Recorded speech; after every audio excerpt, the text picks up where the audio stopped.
রাসূলুল্লাহ সাল্লাল্লাহু আলাইহি ওয়াসাল্লাম জন্মের সময় ফেরেশতাদের সাথে শয়তানের তুমুল ঝগড়া। যেদিন ভোরবেলায় মহানবী সাল্লাল্লাহু আলাইহি ওয়াসাল্লাম জন্ম নেন, সেই দিন বিশ্বের সবগুলো মূর্তি মাটির দিকে নত হয়ে পড়ে। ইরানের রাজার বিশাল প্রাসাদের বারান্দা কেঁপে ওঠে এবং ছাদের 14টি প্রাচীর ধসে পড়ে। বিশ্বের সব সম্রাটের সিংহাসন উল্টে পড়েছিল। বিশ্বের সব রাজা বোবা হয়ে পড়েছিলেন, অর্থাৎ তারা কথা বলতে পারছিলেন না। সেদিন গণকদের সব জ্ঞান লুপ্ত হয় এবং জাদুকরদের জাদুগুলো অকার্যকর হয়ে পড়ে। বিশ্বনবী সাল্লাল্লাহু আলাইহি ওয়াসাল্লাম জন্মের সময় শয়তান তার সন্তানদের মধ্যে আর্তনাদ করে ওঠে। ফলে সবগুলো শয়তান তার কাছে এসে বলে, কেন এত পেরেশান বা উদ্বিগ্ন হয়েছ? সে বলল, কাল রাতে কি হয়েছিল?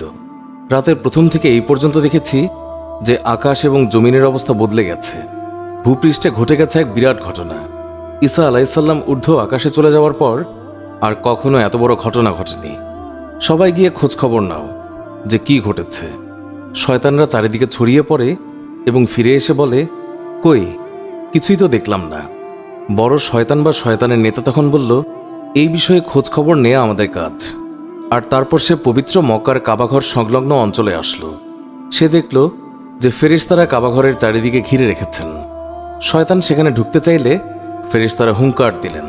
ফলে সে ফিরে আসে এবং চড়ুই পাখির মতো ছোট হয়ে হেরা পর্বতের দিক থেকে সেখানে প্রবেশ করে। জিবরাইল আলাইহিসসালাম বললেন, ওরে অভিশপ্ত, ফিরে যা। সে বলল, হে জিবরাইল, আমার একটা প্রশ্ন আছে, বলতো আজ রাতে কি ঘটেছে? জিবরাইল আলাইহিসসালাম বললেন, সর্বশ্রেষ্ঠ নবী মুহাম্মদুর রাসূলুল্লাহ সাল্লাল্লাহু আলাইহি ওয়াসাল্লাম আজ রাতে জন্ম নিয়েছেন। শয়তান প্রশ্ন করল, তার মধ্যে কি আমার কোনো কর্তৃত্বের অংশ আছে? সে তথা ইবলিস বা শয়তান আবার প্রশ্ন করল, তার উম্মতের মধ্যে কি আমার কোনো অংশ আছে? জিবরাইল আলাইহিসসালাম বললেন, হ্যাঁ। ইবলিস বলল, আমি সন্তুষ্ট হলাম। হযরত হালিমা বর্ণনা করেন, শিশু মুহাম্মদ রাসূলুল্লাহ সাল্লাল্লাহু আলাইহি ওয়াসাল্লামকে আমার গৃহে আনার সাথে সাথেই রহমত বরকত প্রকাশ হতে লাগল। এত পরিমাণ দুধ নির্গত হলো যে রাসূলুল্লাহ সাল্লাল্লাহু আলাইহি ওয়াসাল্লাম এবং তার দুধ ভাই একান্ত তৃপ্তির সাথে দুধ পান করে ঘুমিয়ে পড়তেন। আর উটনির দিকে চেয়ে দেখতে পাই সেগুলোর স্তন দুধে পরিপূর্ণ হয়ে গেছে।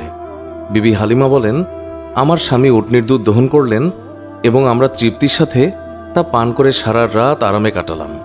দীর্ঘদিন পর এটাই প্রথম রাত্রি যাতে আমরা শান্তিতে ঘুমিয়ে পড়লাম। আমার স্বামী বললেন, হালিমা, তুমি খুবই ভাগ্যবান এক শিশু নিয়ে এসেছ। আমি বললাম, আমারও এটাই ধারণা, এই শিশু অত্যন্ত সৌভাগ্যবান। বিবি হালিমা আরও বললেন, মক্কা থেকে ফেরার পথে শিশু মুহাম্মদকে কোলে নিয়ে যে দুর্বল বাহনটিতে চলতে লাগলাম, মুহাম্মদ রাসূলুল্লাহ সাল্লাল্লাহু আলাইহি ওয়াসাল্লামের বরকতে বাহনটি এত দ্রুত চলল যে সবার বাহনকেই হার মানালো। আমার সাথী মহিলারা আশ্চর্য হয়ে বলতে লাগলো, এটা কি সেই দুর্বল সওয়ারি যার উপর আরোহণ করে তোমরা প্রথম এসেছিলে?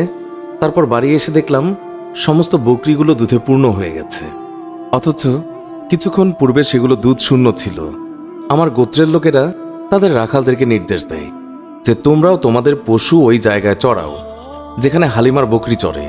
কিন্তু তা তো চারণ ক্ষেত্রের বিশেষত্ব ছিল না, বরং গায়েবী মদদ এবং বরকতের মধ্যে তা নিহিত ছিল।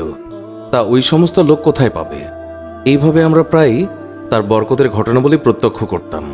হযরত হালিমা বর্ণনা করেছেন, তিনি কখনো শিশু মুহাম্মদকে উলঙ্গ অবস্থায় রাখতেন না। সেই রূপ করলেই তিনি চিৎকার করে কাঁদতেন। যতক্ষণ পর্যন্ত তার শরীরের উপর চাদর টেনে না দেয়া হতো ততক্ষণ তিনি ক্রন্দন থামাতেন না। হালিমা বলেন, যেদিন থেকে আমি জানতে পারলাম শিশু মুহাম্মদ সাল্লাল্লাহু আলাইহি ওয়াসাল্লাম উলঙ্গ থাকতে পছন্দ করেন না, সেই দিন থেকে আর কখনো তাকে উলঙ্গ রাখেনি। তার দেহ আবৃত করে রাখার জন্য সর্বদাই সজাগ থাকতাম।